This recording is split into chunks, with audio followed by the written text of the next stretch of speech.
Hey, John Cruz here with another cruise control tip of the week. We've got Mercury Pro XS 250 outboard. It's the motor I run on my Bass Cat. Great motor. And this past year, they switched over to a second generation Torque Master lower unit.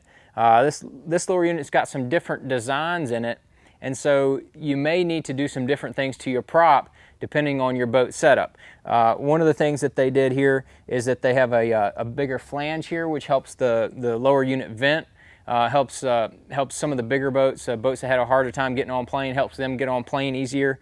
And this lower unit's designed to be run high. It's more of a speed lower unit. It's not a a super fast type lower unit, not a racing lower unit. Not a Sportmaster. It is still made for bass boats, but it's made to be run a little bit higher. As I've messed around with various props on this boat with this lower unit, and I've talked to a lot of other people that run the same motor and the same lower unit on other boats, we've come to kind of one common conclusion, is that most of the Mercury props and most of the 3-blades have these PVS vent holes in them.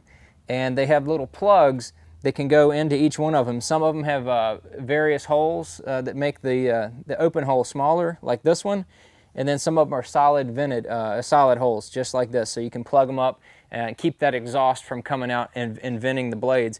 And as I've talked to a bunch of different people with the 3-bladed props, one solid plug and one medium plug, one medium hole plug, and then one open plug seems to be the setup that works the best with this new lower unit with most any of the boats out there.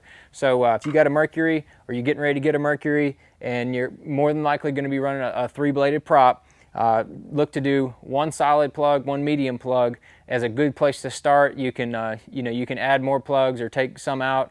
You can swap out that solid plug for another vented plug if you really want to dial it in some more, but that's a good place to start.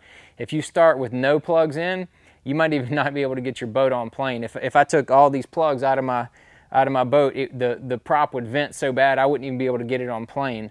So that just goes to show you how important it is to really get those vent holes right on the Mercury. And the Mercury is the only prop I know of that you can have that type of adjustment, so you can dial it in and get your ventilation just right, so you can get on plane and you can have that boat screaming down the lake. So hopefully that tip right there will help you get your setup done right, or it'll help if you're getting a new boat, you can get it done a lot quicker.